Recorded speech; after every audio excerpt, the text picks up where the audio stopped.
Hi friends, ದಿನದ ಎಲ್ಲ ಪ್ರಮುಖ ಸುದ್ದಿಯನ್ನು ನಿಮಗೆ ತಲುಪಿಸುವ ಮಸ್ತ್ ಮಗ ಚಾನೆಲ್ನ ಫುಲ್ ನ್ಯೂಸ್ಗೆ ಸ್ವಾಗತ. ನಾನು ಅಮರ್ ಪ್ರಸಾದ್. ಬಾಂಗ್ಲಾ ಕಡೆಯಿಂದ ಬೆಚ್ಚಿ ಬೀಳಿಸೋ ಸುದ್ದಿ ಬರ್ತಾ ಇದೆ. ಯೋಚನೆ ಮಾಡಿ, ಪಾಕ್ ಪ್ರಾಯೋಜಿತ ಉಗ್ರರು ಬಾಂಗ್ಲಾದ ವಾಯುಪಡೆಯ ವಿಮಾನವನ್ನ ತಗೊಂಡು ಭಾರತದ ಮೇಲೆ ದಾಳಿ ಮಾಡೋಕೆ ಬಂದ್ರೆ ಹೇಗಿರುತ್ತೆ? ಈಸಿ ಇಲ್ಲ, ಬಟ್ ಹಿಂಗಾದ್ರೆ ಹೇಗಿರುತ್ತೆ? ಈಗ ಇಂಥ ಪ್ರಯತ್ನ ಆಗಿದೆ ಅನ್ನೋ ಆರೋಪ ಕೇಳಿಬಂದಿದೆ. ಇದಕ್ಕೆಲ್ಲ ಬೀಜ ಬಿತ್ತಿರೋದು ಇತ್ತೀಚೆಗೆ ಬಾಂಗ್ಲಾದಲ್ಲಿ ಆಗಿರೋ ನಿಗೂಢ ಘಟನೆಗಳ ಸರಣಿ. ಕೆಲ ವಾರಗಳ ಹಿಂದೆ ಬಾಂಗ್ಲಾದ ಚಿತ್ತಗಾಂಗ್ ಏರ್ ಬೇಸ್ ನ ಆಫೀಸರ್ ಒಬ್ರು ಇದ್ದಕ್ಕಿದ್ದಂತೆ ನಾಪತ್ತೆಯಾದ್ರು. ಪರ್ಮಿಷನ್ ಇಲ್ಲದೆ 2 ತಿಂಗಳು ಈತ ಕೆಲಸಕ್ಕೆ ಬಂದಿರಲಿಲ್ಲ. ಎಲ್ಲಿ ಹೋದ, ಏನಾದ ಅಂತ ಹೇಳಿ ಪತ್ತೆ ಮಾಡಕ್ ನೋಡಿದ್ರೆ ಈತ ಪಾಕಿಸ್ತಾನದ ವಾಯುವ್ಯ ಭಾಗದಲ್ಲಿ ಪತ್ತೆಯಾಗಿದ್ದ. ಖೈಬರ್ ಪಖ್ತೂನ್ಖ್ವಾದ ಟಿಟಿಪಿ ಅಡಗುದಾಣದಲ್ಲಿ ಸಿಕ್ಕಿದ್ದ ಅಂತ ಪಾಕ್ ಅಧಿಕಾರಿಗಳು ಹೇಳಿದ್ರು. ಟಿಟಿಪಿ ಉಗ್ರಗಾಮಿಗಳೇ ಈತನನ್ನ ರಿಕ್ರೂಟ್ ಮಾಡ್ಕೊಂಡಿದ್ರು ಅಂತ ಪಾಕಿಸ್ತಾನಿಯರು ಆರೋಪ ಮಾಡಿದ್ರು. ಇದರ ಬೆನ್ನಲ್ಲೇ ಟಿಟಿಪಿಗೂ ಬಾಂಗ್ಲಾ ವಾಯುಪಡೆಗೂ ಲಿಂಕ್ ಇದೆ, ನಿಮ್ಮ ಸಿಬ್ಬಂದಿಯನ್ನ ಉಗ್ರರು ರಿಕ್ರೂಟ್ ಮಾಡ್ಕೊಳ್ತಿದ್ದಾರೆ ಅಂತ ಪಾಕ್ ಸರ್ಕಾರ ಬಾಂಗ್ಲಾ ಅಧಿಕಾರಿಗಳಿಗೆ ಮಾಹಿತಿ ಕೊಡ್ತಂತೆ. ಇದನ್ನ ಆಧರಿಸಿ ಬಾಂಗ್ಲಾ ವಾಯುಪಡೆಯ ಇಂಟೆಲಿಜೆನ್ಸ್ ವಿಂಗ್ ಆಪರೇಷನ್ ಲಾಂಚ್ ಮಾಡಿ ನಮ್ಮ ಸಿಬ್ಬಂದಿಗೆ ಉಗ್ರರೊಂದಿಗೆ ಸಂಪರ್ಕ ಇದೆಯಾ ಅಂತ ಹೇಳಿ ರೇಡ್ ಮಾಡಿ ಚೆಕ್ ಮಾಡಿತ್ತು. ಈಗ ಈ ಘಟನೆಗೆ ಹೊಸ ಟ್ವಿಸ್ಟ್ ಏನು ಅಂದ್ರೆ, ಬಾಂಗ್ಲಾ ವಾಯುಪಡೆಗೂ ನಮಗೂ ಯಾವುದೇ ಲಿಂಕ್ ಇಲ್ಲ, ಇದೆಲ್ಲ ಬರೀ ಸುಳ್ಳು ಅಂತ ಪಾಕಿಸ್ತಾನದ ಟಿಟಿಪಿ ಅಧಿಕೃತ ಹೇಳಿಕೆ ಕೊಡಬೇಕಾಗಿ ಬಂದಿದೆ. ಅಲ್ಲಿವರೆಗೂ ಹೋಗಿದೆ ಈ ಬೆಳವಣಿಗೆ. ಇದು ಆತಂಕಕ್ಕೆ ಕಾರಣ ಆಗಿದೆ.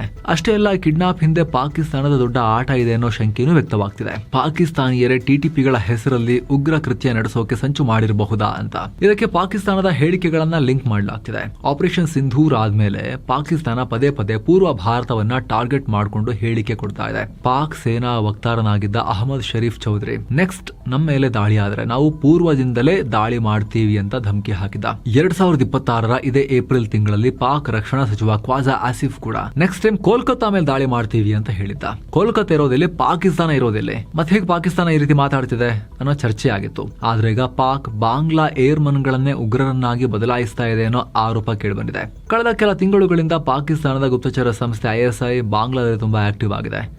ಯೂನು ಸರ್ಕಾರ ಇದ್ದಾಗಂತೂ ಸಾಕಷ್ಟು ಉಗ್ರ ಸಿಂಪಥೈಸರ್ ಗಳನ್ನ ಪಾಕ್ ಬಾಂಗ್ಲಾದಲ್ಲಿ ಪ್ಲಾಂಟ್ ಮಾಡಿರಬಹುದು ಅಂತ ಹೇಳಲಾಗ್ತಿದೆ. ಸದ್ಯ ಇದ್ರ ಬಗ್ಗೆ ಭಾರತವಾಗ್ಲಿ ಬಾಂಗ್ಲಾ ಸರ್ಕಾರವಾಗ್ಲಿ ಯಾವುದೇ ಅಧಿಕೃತ ಹೇಳಿಕೆ ಕೊಟ್ಟಿಲ್ಲ. ಆದ್ರೆ ಬಾಂಗ್ಲಾದ ಗುಪ್ತಚರ ವಿಭಾಗ ಮಾತ್ರ ಬೇಸ್ಗಳನ್ನೆಲ್ಲ ಜಾಲಾಡ್ತಿದೆ. ಕಳೆದ 1 ವಾರದಿಂದ ಹಲವು ಕಡೆ ರೇಡ್ ಮಾಡಿದೆ. ಕನಿಷ್ಠ 3 ಏರ್ ಬೇಸ್ಗಳಲ್ಲಿ ಈ ರೇಡ್ ಆಗಿದೆ ಅನ್ನೋ ಮಾಹಿತಿ ಇದೆ. ಈ ವೇಳೆ 2 ಅಧಿಕಾರಿಗಳನ್ನ ಅರೆಸ್ಟ್ ಮಾಡಿದ್ದು 10 ಸಿಬ್ಬಂದಿಯನ್ನ ವಶಕ್ಕೆ ಪಡೆದು ಬಾಂಗ್ಲಾದಲ್ಲಿ ವಿಚಾರಣೆಗೊಳಪಡಿಸಲಾಗಿದೆ ಅನ್ನೋ ಮಾಹಿತಿ ಬಂದಿದೆ. ಇನ್ನೂ ಸುಮಾರು 9 ರಿಂದ 10 ಸಿಬ್ಬಂದಿ ರೇಡ್ ಆಗಬೇಕಾದ್ರೆ ಓಡ್ ಹೋಗಿದ್ದಾರೆ, ಎಸ್ಕೇಪ್ ಆಗಿದ್ದಾರೆ ಅಂತಲೂ ಹೇಳಲಾಗ್ತಿದೆ. ಇವರೆಲ್ಲ ಟರ್ಕಿ, ಪಾಕಿಸ್ತಾನ್, ನ್ಯೂಜಿಲೆಂಡ್ ಮತ್ತು ಪೋರ್ಚುಗಲ್ ರಾಷ್ಟ್ರಗಳಿಗೆ ಹೋಗಿ ತಲೆಮರೆಸಿಕೊಂಡಿರಬಹುದು ಅನ್ನೋ ಅನುಮಾನ ಇದೆ. ಇದು ಗಂಭೀರ ವಿಚಾರ. ಟಿಟಿಪಿಯವರು ಬಾಂಗ್ಲಾದಲ್ಲಿ ಬಾಂಗ್ಲಾ ವಾಯುಪಡೆ ಅಧಿಕಾರಿಗಳನ್ನ ಬ್ರೇನ್ ವಾಶ್ ಮಾಡಿದಾರಾ ಇಲ್ವಾ ಅನ್ನೋದು ಅದು ತನಿಖೆ ಆಗಲಿ. ಆದರೆ ಪಾಕಿಸ್ತಾನದಿಂದ ಹೇಳಿಕೆ ಬಂದಿತ್ತಾ, ನಾವು ಭಾರತದ ಇನ್ನೊಂದು ಸೈಡ್ನಿಂದ ಬಾಂಗ್ಲಾ ಸೈಡ್ನಿಂದ ದಾಳಿ ಮಾಡ್ತೀವಿ, ಕೋಲ್ಕತ್ತಾ ಮೇಲೆ ಅಟ್ಯಾಕ್ ಮಾಡ್ತೀವಿ ಅಂತೆಲ್ಲ ಓಪನ್ ಹೇಳಿಕೆ ಡಿಫೆನ್ಸ್ ಮಿನಿಸ್ಟರ್ ಮುನೀರ್ ಎಲ್ಲರೂ ಕೊಟ್ಟಿದ್ರ. ಅದರ ಬೆನ್ನಲ್ಲಿ ಈ ರೀತಿ ಆಗಿರೋದ್ರಿಂದ ಇದು ಲಿಂಕ್ ಆಗ್ತಾ ಇದೆ ಅಷ್ಟೇ. ಹಾಗಂತ ಅಷ್ಟು ಸುಲಭದಲ್ಲಿ ಆಗಲ್ಲ. ಪಾಕಿಸ್ತಾನ ವಾಯುಪಡೆ ಕೈಲೇ ಏನು ಮಾಡೋಕ್ಕಾಗಿಲ್ಲ, ಇನ್ನು ಬಾಂಗ್ಲಾ ವಾಯುಪಡೆ ಕೈಲಿ ಏನು ಮಾಡೋಕ್ಕಾಗುತ್ತೆ? ಆ ಸಿಲಿಗುರಿ ಕಾರಿಡಾರ್ ಬೆಂಗಾಲ್ ಸೈಡ್ನಲ್ಲೆಲ್ಲ ಅಂತೂ ನಾವು ಇನ್ನೂ ಕಠಿಣವಾಗಿ ನಮ್ಮ ಸೇನಾ ತಯಾರಿಯನ್ನು ಮಾಡ್ಕೊಂಡಿದ್ದೀವಿ. S-400 ಆಕಾಶ್ ಸೇರಿ ಎಲ್ಲ ಏರ್ ಡಿಫೆನ್ಸ್ ಸಿಸ್ಟಮ್ಗಳು, ನಮ್ಮ ಸೇನೆ ಉಪಸ್ಥಿತಿ ತುಂಬ ಜೋರಾಗಿ ಇದೆ ಅಲ್ಲಿ. ಅವ್ರ ಕೈಲಿ ದಾಳಿ ಮಾಡೋದಷ್ಟು ಸುಲಭ ಇಲ್ಲ. ದಾಳಿ ಮಾಡೋಕ್ಕಿಂತ ಮುಂಚೆ ಅವ್ರಿಗೆ ತುಂಬ ಪೆಟ್ಟು ಬಿದ್ದಿರುತ್ತೆ. ಬಟ್ ಸ್ಟಿಲ್ ಉಗ್ರರಿಗೆ ಅದೆಲ್ಲ ಮ್ಯಾಟ್ರ್ ಆಗಲ್ವಲ್ಲ. ಉಗ್ರರ ರೀತಿ ಬ್ರೈನ್ ವಾಶ್ ಆಗಿರೋರಿಗೆ ಅವ್ರು ಪೆಟ್ಟು ತಿಂದಾದ್ರೂ ಇನ್ನೊಬ್ರಿಗೆ ಡ್ಯಾಮೇಜ್ ಮಾಡೋಕೆ ಪ್ರಯತ್ನ ಪಡ್ತಾರಲ್ವಾ. ಹಾಗಾಗಿ ಸ್ವಲ್ಪ ಸೀರಿಯಸ್ ಆಗಿ ನೋಡಬೇಕು ಈ ವಿಚಾರವನ್ನ. ಇನ್ನು ರಷ್ಯಾ ಯುಕ್ರೇನ್ ವಾರ್ನಲ್ಲಿ ಮತ್ತೆ ಭಾರಿ ಸಂಘರ್ಷ ಆಗಿದೆ. ರಷ್ಯಾ ಒಂದೇ ಸಲ 600 ಡ್ರೋನ್ ಮತ್ತು 47 ಮಿಸೈಲ್ ಫೈರ್ ಮಾಡಿದೆ ಯುಕ್ರೇನ್ ಮೇಲೆ. ಕನಿಷ್ಠ 7 ಜನರ ಪ್ರಾಣ ಹೋಗಿದೆ, 16 ಜನ ಗಾಯಗೊಂಡಿದ್ದಾರೆ. ಹೊಸ ದಾಳಿಯಲ್ಲಿ ರಷ್ಯಾ ಯುಕ್ರೇನ್ನ 9 ನಗರಗಳನ್ನ ಗುರಿ ಮಾಡಿತ್ತು ಅಂತ ಗೊತ್ತಾಗಿದೆ. ಈ ದಾಳಿಯಲ್ಲಿ ಯುಕ್ರೇನ್ನ ಡಿನೆಪ್ರೋ ನಗರಕ್ಕೆ ಹೆಚ್ಚು ಡ್ಯಾಮೇಜ್ ಆಗಿದೆ. ಅಪಾರ್ಟ್ಮೆಂಟ್ ಮೇಲೆ ದಾಳಿ ಮಾಡಲಾಗಿದೆ ಅಂತ ಯುಕ್ರೇನ್ ಅಧಿಕಾರಿಗಳು ಆರೋಪ ಮಾಡಿದ್ದಾರೆ. ಜನರ ಮೇಲೆ ದಾಳಿ ಮಾಡಿದ್ದಾರೆ ಅಂತ ಜೆಲೆನ್ಸ್ಕಿ ಕೂಡ ರಿಯಾಕ್ಟ್ ಮಾಡಿದ್ದಾರೆ. ಇದರ ಪರಿಣಾಮ ಯುರೋಪಿನ 5 ರಾಷ್ಟ್ರಗಳು ಅಲರ್ಟ್ ಆಗಿವೆ. ನ್ಯಾಟೋ ರಾಷ್ಟ್ರ ಬ್ರಿಟನ್ ರೊಮೇನಿಯಾದಲ್ಲಿದ್ದ ತನ್ನ ಜೆಟ್ ಗಳನ್ನ ಹಾರಿಸಿದೆ. ನಾವು ರೆಡಿ ಅಂತ ಹೇಳಿ ತೋರಿಸಿದ್ದಾರೆ. ಇತ್ತ ರಷ್ಯಾ ದಾಳಿಗೆ ಯುಕ್ರೇನ್ ಕೂಡ ಪ್ರತೀಕಾರ ಹೇಳಿದೆ. ರಷ್ಯಾ ಒಳಗಡೆ ಲಾಂಗ್ ಡಿಸ್ಟೆನ್ಸ್ ಡ್ರೋನ್ ಗಳನ್ನ ಹಾರಿಸಿದೆ. ಯುಕ್ರೇನ್ ಗಡಿಯಿಂದ 1600 ಕಿಲೋಮೀಟರ್ ದೂರದಲ್ಲಿರೋ ಯೊಕಟೆರಿನ್ ಬರ್ಗ್ ಮೇಲೆ ಡ್ರೋನ್ ದಾಳಿ ಮಾಡಿದೆ. ಅಲ್ಲಿ 6 ಜನ ಗಾಯಗೊಂಡಿದ್ದಾರೆ. ಹಾಗೆ ರಷ್ಯಾದ ಚೆಲಾಬಿನ್ಸ್ಕ್ ನಲ್ಲಿರೋ ಇಂಡಸ್ಟ್ರಿಯಲ್ ಫೆಸಿಲಿಟಿ ಮೇಲೂ ಕೂಡ ಯುಕ್ರೇನ್ ದಾಳಿ ಮಾಡಿದೆ. ಇತ್ತ ಯುಕ್ರೇನ್ ಗಡಿ ಸಮೀಪ ಇರೋ ಬೋಚ್ಕೋವ್ ಅನ್ನೋ ಹಳ್ಳಿಯನ್ನ ವಶಕ್ಕೆ ಪಡೆದಿದ್ದೀವಿ ಅಂತ ರಷ್ಯಾ ಘೋಷಿಸಿದೆ. ಇತ್ತ ಟ್ರಂಪ್ ಘೋಷಿಸಿರೋ ಕದನ ವಿರಾಮಕ್ಕೆ ಇಸ್ರೇಲ್ ಮತ್ತೆ ಬೆಂಕಿ ಇಡ್ತಾ ಇದೆ. ಲೆಬನಾನ್ ನಲ್ಲಿ ವಾಯು ದಾಳಿ ಮಾಡಿದೆ, 4 ಪ್ರಾಣ ಕಳ್ಕೊಂಡಿದ್ದಾರೆ. ಹೊಸದಾಗಿ ಹಿಜ್ಬುಲ್ಲಾಗಳ ರಾಕೆಟ್ ಲಾಂಚರ್ ಗಳನ್ನ ಟಾರ್ಗೆಟ್ ಮಾಡಿ ದಾಳಿ ಮಾಡಿದೀವಿ ನಾವು ಅಂತ ಇಸ್ರೇಲ್ ಸೇನೆ ಘೋಷಿಸಿದೆ. ಗುರುವಾರವಷ್ಟೇ ಇಸ್ರೇಲ್ ಮತ್ತು ಲೆಬನಾನ್ ನಡುವೆ 3 ವಾರಗಳ ಕದನ ವಿರಾಮ ಅಂತ ಟ್ರಂಪ್ ಹೇಳಿದ್ರು. ಅದಕ್ಕೆ ಇಸ್ರೇಲ್ 100% ಪಾಲನೆ ಮಾಡಕ್ಕಾಗಲ್ಲ, ಆಗಾಗ ಹೊಡಿತಾ ಇರ್ತೀವಿ ಮಧ್ಯದಲ್ಲಿ ಅಂತ ಹೇಳಿತ್ತು. ಈಗ ಅದನ್ನೇ ಮಾಡಿದ್ದಾರೆ. ಕದನ ವಿರಾಮ ಅಂತೆ ಮತ್ತಿದ್ರ ನಡುವೆ. ಇನ್ನು ಅಮೆರಿಕ ಮತ್ತು ಇರಾನ್ ನಡುವಿನ 2ನೇ ಸುತ್ತಿನ ಮಾತುಕತೆ. ಈಗ ಪಾಕ್ ಭೇಟಿಯಲ್ಲಿರೋ ಇರಾನ್ ವಿದೇಶಾಂಗ ಸಚಿವ ಅಬ್ಬಾಸ್ ಅರಾಕ್ಚಿ ಪಾಕ್ ಪ್ರಧಾನಿ ಶಹಬಾಜ್ ಶರೀಫ್ರನ್ನ ಮೀಟ್ ಆಗಿದ್ದಾರೆ. ಅಮೆರಿಕ ಮುಂದೆ ಇಡಬೇಕಾಗಿರೋ ಬೇಡಿಕೆಗಳ ಪಟ್ಟಿಯನ್ನು ಪಾಕ್ ಪ್ರಧಾನಿ ಹತ್ರ ಇಟ್ಟಿದ್ದಾರೆ. ತವಣಕೊಡಿಯಲ್ಲಿ ಹೇಳಿ ಅವರಿಗೆ ತರ ಅಂಥೇಳಿ, ನಮ್ಮ ಡಿಮಾಂಡ್ ಇಷ್ಟಿದೆ ಅಂಥೇಳಿ. ಈ ರಾಜಕಾರಣಿಗಳ ಮೀಟಿಂಗ್ನಲ್ಲಿ ಪಾಕಿಸ್ತಾನದ ಯೂನಿಫಾರ್ಮ್ ಹಾಕಿರೋ ಉಗ್ರ ಮುನೀರಾ ಕೂಡ ಇದ್ದ. ಸೂಟ್ ಬೂಟ್ ಹಾಕೊಂಡ್ ಬಂದಿದೆ ಸಲ. ಲಾಸ್ಟ್ ಟೈಮ್ ಟ್ರೋಲ್ ಆಗಿದ್ನಲ್ಲ, ಕೋಲ್ ಹಿಡ್ಕೊಂಡು ಯಾಕೆ ಹೋಗಿದ್ಯಾ, ಫೀಲ್ಡ್ ಮಾರ್ಷಲ್ ಕೋಲ್ ಹಿಡ್ಕೊಂಡು ಸಂಧಾನ ಸಭೆಗೆ ಅಂತೇಳಿ, ಅಲ್ಲೇನು ಕೋಲಾಡಕ್ಕೆ ಹೋಗಿದ್ಯಾ ಅಂತೇಳಿ ಟ್ರೋಲ್ ಆಗಿದ್ದ ಮುನೀರಾ. ಈಗ ಕೋಲೆಲ್ಲ ಬದಿಗಿಟ್ಟು ಸೂಟ್ ಬೂಟ್ ಹಾಕೊಂಡು ಹೋಗಿದ್ದ ಮುನೀರಾ. ಇನ್ನು ಮಾತುಕತೆ ನಡೆಸೋಕೆ ಅಮೆರಿಕ ನಿಯೋಗ ಕೂಡ ಪಾಕಿಸ್ತಾನಕ್ಕೆ ಬರ್ತಾ ಇದೆ. ಅವ್ರು ಬಂದ ಮೇಲೆ ಮೀಟಿಂಗ್ ಆಗುತ್ತೆ, ಮುಖಾಮುಖಿ ಭೇಟಿ ಆಗುತ್ತಾ ಇನ್ನೂ ಕೂಡ ಕನ್ಫರ್ಮ್ ಇಲ್ಲ. ಅಮೆರಿಕ ಮಾಡ್ತೀವಿ ಅಂತಿದೆ. ಇರಾನ್ ಅವ್ರ ಮುಂದೆ ಹೋಗ್ಕೋರಲ್ಲ, ನಾವು ಪಾಕಿಸ್ತಾನ ಥ್ರೂ ಹೇಳ್ತೀವಿ, ಪಾಕಿಸ್ತಾನ ಅವ್ರಿಗೆ ಹೋಗಿ ಹೇಳ್ತಾರೆ ಬೇಕಾದ್ರೆ ಅನ್ನೋ ಥರದಲ್ಲಿ ಇರಾನ್ ಹೇಳ್ತಾ ಇದೆ. ಫೈನಲ್ ಏನಾಗುತ್ತೆ ಅಂತ ನೋಡೋಣ. ಏನೋ ಸ್ನೇಹಿತರೆ, ಕಾಶಿ, ಅಯೋಧ್ಯೆ, ರಾಮ ಮಂದಿರ ಸೇರಿ ಈ ಪ್ರದೇಶಗಳಿಗೆ ಯಾತ್ರೆ ಹೋಗಿ ಬರಬೇಕು ಅಂತ ಇದ್ರೆ ಈ ಪ್ಯಾಕೇಜ್ ನಿಮಗಾಗಿ ಆಲ್ ಇನ್ಕ್ಲೂಸಿವ್ ಪ್ಯಾಕೇಜ್. ಹಿರಿಯ ನಾಗರಿಕರಿದ್ರೆ ಅವರಿಗೆ ಸ್ಪೆಷಲ್ ಕೇರ್ ಇರುತ್ತೆ. ಕನ್ನಡ ಟೂರ್ ಮ್ಯಾನೇಜರ್ ಕೂಡ ಇರ್ತಾರೆ. ಆಸಕ್ತರು ಕಾಲ್ ಮಾಡಿ ಬುಕ್ ಮಾಡ್ಕೊಂಡು ಹೋಗಿ ಬರ್ಬೋದು. ಏನೋ ಕೋಲ್ಕತ್ತಾದಲ್ಲಿರೋ ನೋವಾ ಪ್ಯಾರಾ ಪೊಲೀಸ್ ಸ್ಟೇಷನ್ ಹತ್ರ ಸ್ಫೋಟ ಉಂಟಾಗಿದೆ. ಅದೃಷ್ಟವಶಾತ್ ಯಾವುದೇ ರೀತಿ ಪ್ರಾಣಹಾನಿ ಉಂಟಾಗಿಲ್ಲ, ಆದರೆ ಅಲ್ಲಿನ ಜನ ಪ್ಯಾನಿಕ್ ಆಗಿದ್ದಾರೆ. ತಕ್ಷಣ ಪೊಲೀಸರು ಘಟನಾ ಸ್ಥಳಕ್ಕೆ ಆಗಮಿಸಿ ಪರಿಶೀಲಿಸಿದ್ದಾರೆ. ಸ್ಫೋಟಕ್ಕೆ ಕಾರಣ ಏನು ಅಂತ ಪತ್ತೆಯಾಗಿಲ್ಲ. ಸದ್ಯ ಪೊಲೀಸರು ಸ್ಯಾಂಪಲ್ಗಳನ್ನು ಕಲೆಕ್ಟ್ ಮಾಡಿ ತನಿಖೆ ಶುರು ಮಾಡಿದ್ದಾರೆ. ಏಪ್ರಿಲ್ 23ನೇ ತಾರೀಕು ಬಂಗಾಳದಲ್ಲಿ ಮೊದಲನೇ ಹಂತದ ಚುನಾವಣೆ ನಡೆದಿತ್ತು. ಆಗ್ಲೂ ಸಣ್ಣ ಮಟ್ಟದಲ್ಲಿ ಹಿಂಸಾಚಾರ ಆಗಿತ್ತು. ವೋಟಿಂಗ್ ನಡೆಯೋಕು ಮುಂಚೆ ಮುರ್ಷಿದಾಬಾದ್ನಲ್ಲಿ ದುಷ್ಕರ್ಮಿಗಳು ಕೈ ಸ್ಫೋಟಕಗಳನ್ನ ಬಿಸಾಡಿದ್ರು, ಸ್ಫೋಟ ಮಾಡಿದ್ರು. ಇದರಲ್ಲಿ ಹಲವರು ಗಾಯಗೊಂಡಿದ್ರು. ಈಗ 2ನೇ ಸುತ್ತಿನ ಚುನಾವಣೆಗೆ ತಯಾರಿ ನಡೆಯುತ್ತಿರುವಾಗಲೇ ಇಂಥ ಘಟನೆಯಾಗಿದೆ. ಏನೋ ದೇಶಕ್ಕೆ ಮತ್ತೆ ಹೀಟ್ ವೇವ್ ಅಲರ್ಟ್. ಮುಂದಿನ 3-4 ದಿನಗಳಲ್ಲಿ ಭಾರತದ ಬಹುತೇಕ ಕಡೆ ಬಿಸಿ ಗಾಳಿ ಜೋರಾಗಿರುತ್ತೆ ಅಂತ ಹವಾಮಾನ ಇಲಾಖೆ ವಾರ್ನಿಂಗ್ ಕೊಟ್ಟಿದೆ. ಟೆಂಪರೇಚರ್ 44ರಿಂದ 45 ಡಿಗ್ರಿ ಸೆಲ್ಸಿಯಸ್ ಮುಟ್ಟುವ ಚಾನ್ಸಸ್ ಇದೆ. ವಾಯುವ್ಯ, ಮಧ್ಯ ಹಾಗೂ ದಕ್ಷಿಣ ಭಾರತದ ಹಲವು ಕಡೆ ಬಿಸಿಲು ಹೆಚ್ಚಾಗಬಹುದು ಅಂತ ಹವಾಮಾನ ಇಲಾಖೆ ಹೇಳಿದೆ. ಏನೋ ಬಿಸಿಲಿನ ಝಳ ಹೆಚ್ಚಾಗ್ತಿರೋದ್ರಿಂದ ದೇಶದಲ್ಲಿ ಕರೆಂಟ್ ಡಿಮಾಂಡ್ ಈಗ ಹೊಸ ರೆಕಾರ್ಡ್ ಬರೆದಿದೆ. ಶುಕ್ರವಾರ ಅಂದ್ರೆ ಏಪ್ರಿಲ್ 24ನೇ ತಾರೀಕು ಭಾರತದ ಪೀಕ್ ಪವರ್ ಡಿಮಾಂಡ್ ಬರೋಬ್ಬರಿ 252 ಗಿಗಾವ್ಯಾಟ್ ಮುಟ್ಟಿದೆ. ಜನ ಸಿಕ್ಕಾಪಟ್ಟೆ ಎಸಿ ಮತ್ತು ಕೂಲರ್ ಯೂಸ್ ಮಾಡ್ತಿರೋದೇ ಅದಕ್ಕೆ ಮುಖ್ಯ ಕಾರಣ ಅಂತ ಪವರ್ ಮಿನಿಸ್ಟ್ರಿ ಡೇಟಾ ಹೇಳಿದೆ. ಏಪ್ರಿಲ್ 22ಕ್ಕೆ 239 ಗಿಗಾವ್ಯಾಟ್ ಇದ್ದ ಡಿಮಾಂಡ್ ಇದ್ದಕ್ಕಿದ್ದ ಹಾಗೆ ಏಪ್ರಿಲ್ 23ಕ್ಕೆ 240 ಗಿಗಾವ್ಯಾಟ್ಗೆ ತಲುಪಿತ್ತು. ಈ ಹಿಂದೆಲ್ಲ 2024ರ ಮೇ ತಿಂಗಳಿಗೆ ಹೋದ್ರೆ last year 250 gigawatt current demand ಬಂದಿದ್ದೇ ರೆಕಾರ್ಡ್ ಆಗಿತ್ತು. ಆದ್ರೆ ಈಗ ಮೇ ಬರೋಕ್ಕೂ ಮುಂಚೆನೆ ಆ ರೆಕಾರ್ಡ್ ಬ್ರೇಕ್ ಆಗಿದೆ. ಇನ್ನು ಈ ಬೇಸಿಗೆಯಲ್ಲಿ ಪವರ್ ಡಿಮಾಂಡ್ 270 ಗಿಗಾವ್ಯಾಟ್ ವರೆಗೂ ಹೋಗಬಹುದು ಮಳೆ ಬರೋಕ್ಕಿಂತ ಮುಂಚೆ ಅಂತ ಸರ್ಕಾರ ಅಂದಾಜು ಮಾಡಿದೆ. ಏನೋ ಕರ್ನಾಟಕ ಕಾಂಗ್ರೆಸ್ ಸರ್ಕಾರಕ್ಕೆ ಮುಸ್ಲಿಂ ಧರ್ಮಗುರುಗಳು ಎಚ್ಚರಿಕೆ ಕೊಟ್ಟಿದ್ದಾರೆ. 2028ರ ಚುನಾವಣೆಯಲ್ಲಿ ಮುಸ್ಲಿಂ ಸಮುದಾಯ ಕಾಂಗ್ರೆಸ್ಗೆ ತಕ್ಕ ಪಾಠ ಕಲಿಸೋದು ಗ್ಯಾರಂಟಿ ಅಂತ ಹೇಳಿದ್ದಾರೆ. ಇತ್ತೀಚೆಗಷ್ಟೇ ಸಿಎಂ ಸಿದ್ದರಾಮಯ್ಯರ ರಾಜಕೀಯ ಕಾರ್ಯದರ್ಶಿ ನಜೀರ್ ಅಹಮದ್ ಮತ್ತು ವಿಧಾನ ಪರಿಷತ್ ಸದಸ್ಯ ಅಬ್ದುಲ್ ಜಬ್ಬಾರ್ರನ್ನ ವಜಾ ಮಾಡಲಾಗಿತ್ತು.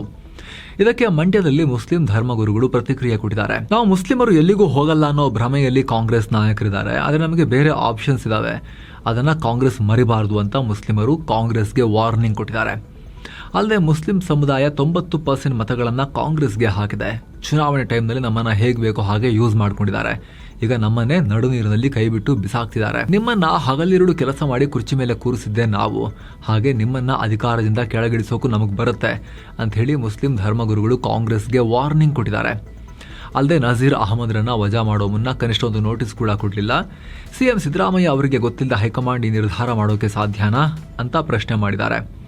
ಕೂಡಲೇ ನಜೀರ್ ಅಹಮದ್ ಮತ್ತು ಅಬ್ದುಲ್ ಜಬ್ಬಾರ್ರನ್ನ ನೇಮಕ ಮಾಡ್ಕೋಬೇಕು, ಇಲ್ಲಾಂದ್ರೆ 2028ರ ಚುನಾವಣೆಯಲ್ಲಿ ಕಾಂಗ್ರೆಸ್ಗೆ ಪಾಠ ಕಲಿಸ್ತೀವಿ ಅಂತ ಹೇಳಿದ್ದಾರೆ. ಇನ್ನು ನಟ ಚೇತನ್ ಅಹಿಂಸಾ ಡಾಕ್ಟರ್ ರಾಜ್ಕುಮಾರ್ ಸಮಾಧಿಗೆ ಸರ್ಕಾರ 2.5 ಎಕರೆ ಜಾಗವನ್ನ ಸಿಟಿ ಮಧ್ಯದಲ್ಲಿ ಯಾಕೆ ಕೊಟ್ಟಿದ್ದು, ಅದನ್ನ ಜನರ ಅನುಕೂಲಕ್ಕೆ ಬಳಸಬಹುದಾಗಿತ್ತಲ್ವಾ ಅನ್ನೋ ಪ್ರಶ್ನೆ ಕೇಳಿದ್ದಾರೆ. ಇದು ಬಹಳ ಆಕ್ರೋಶಕ್ಕೆ ಕಾರಣವಾಗಿದೆ. ರಾಜ್ಕುಮಾರ್ ಅಭಿಮಾನಿಗಳ ಸಂಘದವರು ಪೊಲೀಸ್ ಕಂಪ್ಲೇಂಟ್ ಎಲ್ಲ ಕೊಟ್ಟಿದ್ದಾರೆ. ನಿರ್ಮಾಪಕ ಸಾರಾ ಗೋವಿಂದ್ ಅವರಂತೂ ಸಾರಿ ಕೇಳೋದೇನ್ ಬೇಡ, ಅವ್ನ ಕ್ಷಮೆ ಯಾರಿಗೂ ಬೇಕು, ಆತ ರಾಜ್ಯದಲ್ಲೇ ಇರಬಾರದು, ಗಡಿಪಾರು ಮಾಡಿ ಅಂತೆಲ್ಲ ಫುಲ್ ರೊಚ್ಚಿಗೆದ್ದು ಉತ್ತರವನ್ನ ಕೊಟ್ಟಿದ್ದಾರೆ, ಪ್ರತಿಕ್ರಿಯೆ ಕೊಟ್ಟಿದ್ದಾರೆ. ಏನೋ ಡಿಸಿಎಂ ಡಿಕೆ ಶಿವಕುಮಾರ್ ರಕ್ಷಣಾ ಮಂತ್ರಿ ರಾಜನಾಥ್ ಸಿಂಗ್ ಅವರನ್ನ ಭೇಟಿಯಾಗಿದ್ರು. ನೋಡಿ, ನಮಗೆ ಸುರಂಗ ತೋಡಕ್ಕೆ, ಫ್ಲೈಓವರ್ ಮಾಡಕ್ಕೆ ನಮಗೆ ನಿಮ್ಮ ರಕ್ಷಣಾ ಇಲಾಖೆಯ ಭೂಮಿ ಕೊಡಿ ಅಂತ ಕೇಳಿದ್ದಾರೆ.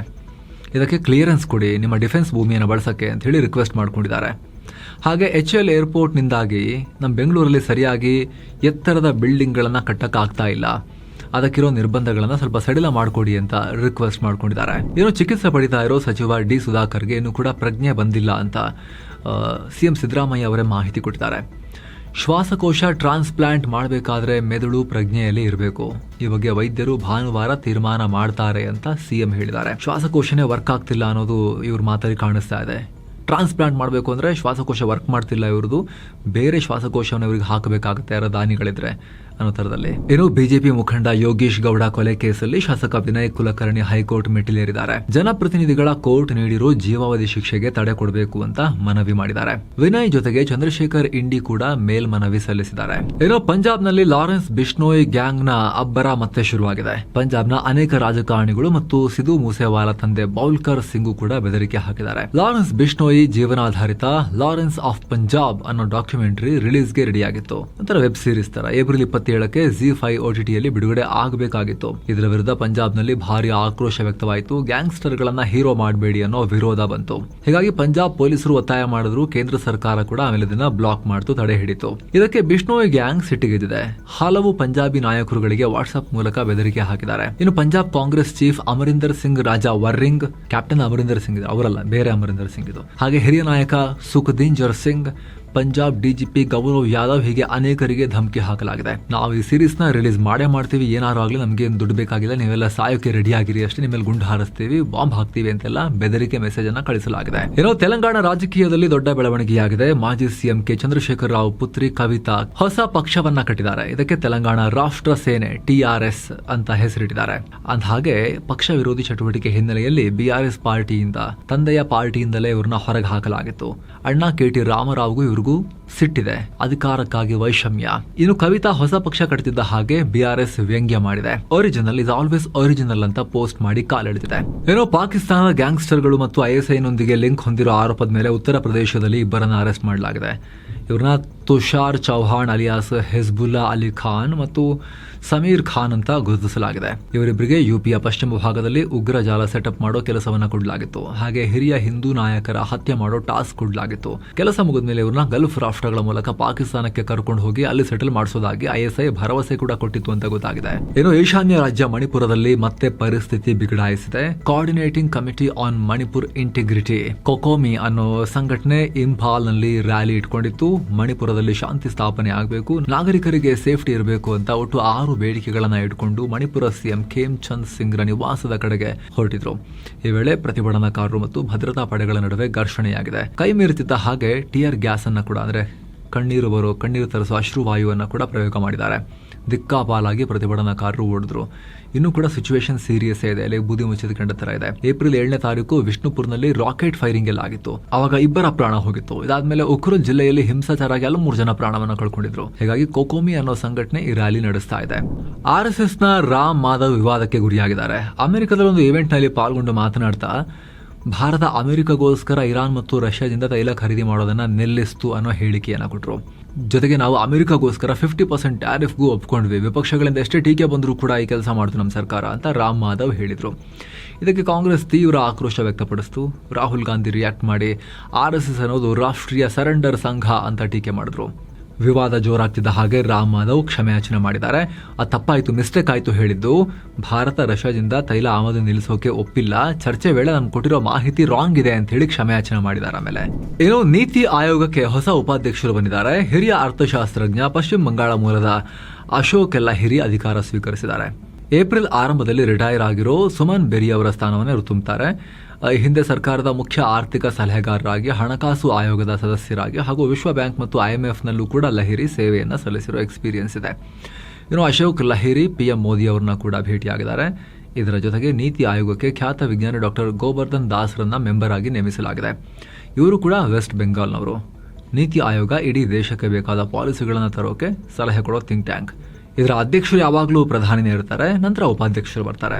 ಏನೋ ಲಡಾಖ್ ಗಡಿ ವಿವಾದದ ಬಗ್ಗೆ ಮತ್ತು ಪುಸ್ತಕದ ಬಗ್ಗೆ ಸೇನಾ ಮುಖ್ಯಸ್ಥ MM ನರವಣೆ ಮಾತನಾಡಿದ್ದಾರೆ. ಈಗ 2020ರ ಲಡಾಖ್ ಸಂಘರ್ಷದ ವೇಳೆ ಭಾರತ ಚೀನಾಗೆ ಯಾವುದೇ ಭೂಭಾಗವನ್ನು ಬಿಟ್ಟುಕೊಟ್ಟಿಲ್ಲ. ನನ್ನ ನಿಲುವಿಗೆ ನಾನು ಇವತ್ತಿಗೂ ಕೂಡ ಬದ್ಧ ಅಂತ ಹೇಳಿದ್ದಾರೆ. ಸತ್ಯವನ್ನು ಒಪ್ಪಿಕೊಳ್ಳೋಕೆ ಇಷ್ಟ ಇಲ್ಲದೆ ಇರೋರಿಗೆ ಎಷ್ಟು ಸಾಕ್ಷ್ಯ ಕೊಟ್ಟರೂ ಪ್ರಯೋಜನ ಇಲ್ಲ. ನಾನು ಅವತ್ತು ಹೇಳಿದ್ದೇ ಸತ್ಯ. ನಮ್ಮ 1 ಇಂಚು ಭೂಮಿ ಕೂಡ ಆವಾಗ ಚೀನಾಗೆ ಹೋಗಿಲ್ಲ ಅಂತ ನರವಣೆ ಹೇಳಿದ್ದಾರೆ. ಅಂದಹಾಗೆ ಅವರ ಅಪ್ರಕಟಿತ ಆತ್ಮಚರಿತ್ರೆ 4 ಸ್ಟಾರ್ಸ್ ಆಫ್ ಡೆಸ್ಟಿನಿ ಸುತ್ತ ವಿವಾದ ಉಂಟಾಗಿತ್ತು. ಚೀನಾ ಭಾರತದ ಗಡಿ ಉದ್ವಿಗ್ನತೆ, ಗಲ್ವಾನ್ ಸಂಘರ್ಷದ ಬಗ್ಗೆ ಪ್ರಶ್ನೆಗಳನ್ನ ಕೇಳಲಾಗಿತ್ತು. ಆ ಪುಸ್ತಕದ ಲೀಕ್ ಆದ ತುಣುಕುಗಳನ್ನು ಹಿಡ್ಕೊಂಡು ರಾಹುಲ್ ಗಾಂಧಿ ಸೇರಿ ವಿಪಕ್ಷಗಳು ಅದನ್ನು ತುಂಬ ಹೈಲೈಟ್ ಮಾಡಿದರು. ನನ್ನ ಪ್ರಕಟ ಆಗದೇ ಇರೋ ಪುಸ್ತಕ ತಗೊಂಬಂದು ವಿವಾದ ಮಾಡಿದ್ದು ವಿಪರ್ಯಾಸ ಅಂತ ಹೇಳಿ ಈಗ ನರವಣೆ ಅದಕ್ಕೂ ಕೂಡ ಪ್ರತಿಕ್ರಿಯೆ ಕೊಟ್ಟಿದ್ದಾರೆ. ಏನೋ BSF ಯೋಧರೊಬ್ಬರ ಸಾವು ಈಗ ವಿವಾದಕ್ಕೆ ಕಾರಣ ಆಗಿದೆ. ನಶಾವಸ್ತು ಕೇಸ್ನಲ್ಲಿ ಜಸ್ವಿಂದರ್ ಸಿಂಗ್ ಅನ್ನೋ ಯೋಧರೊಬ್ಬರನ್ನ ಅರೆಸ್ಟ್ ಮಾಡಲಾಗಿತ್ತು. ಅದಾದಮೇಲೆ NCB ಕಸ್ಟಡಿಯಲ್ಲೇ ಆತನ ಪ್ರಾಣ ಹೋಗಿತ್ತು. ಈಗ ಅವರ ಮರಣೋತ್ತರ ಪರೀಕ್ಷೆ ರಿಪೋರ್ಟ್ ಬಂದಿದ್ದು ಆಘಾತಕಾರಿ ವಿಚಾರಗಳಿವೆ. ಆ ಯೋಧರ ದೇಹದ ಮೇಲೆ ಬರೋಬ್ಬರಿ 34 ಗಾಯದ ಗುರುತುಗಳಿದ್ವು. ಸೂಕ್ಷ್ಮ ಜಾಗದ ಮೇಲೂ ಕ್ರೂರವಾಗಿ ಹಲ್ಲೆ ಮಾಡಲಾಗಿತ್ತು. ತಲೆಗೆ ಬಲವಾದ ಪೆಟ್ಟು ಬಿದ್ದಿರೋದು ಕೂಡ ರಿಪೋರ್ಟ್ನಲ್ಲಿ ಗೊತ್ತಾಗಿದೆ. ಈ ಕುರಿತು BSF ಅಧಿಕಾರಿಗಳು ಪ್ರತಿಕ್ರಿಯೆ ಕೊಟ್ಟಿದ್ದಾರೆ. ಘಟನೆ ನಡೆದಾಗ ಯೋಧ ರಜೆಯಲ್ಲಿದ್ದಾಗ ಏನೇ ಆದರೂ ಕೂಡ ಅದು ಸಿವಿಲ್ ಮ್ಯಾಟರ್ ಆಗುತ್ತೆ. ನಮ್ಮ ಸೇನೆ ವ್ಯಾಪ್ತಿಗೆ ಅದು ಬರೋದಿಲ್ಲ. ಹೀಗಾಗಿ ನಾವು ಇದರಲ್ಲಿ ತಲೆ ಹಾಕಲ್ಲ.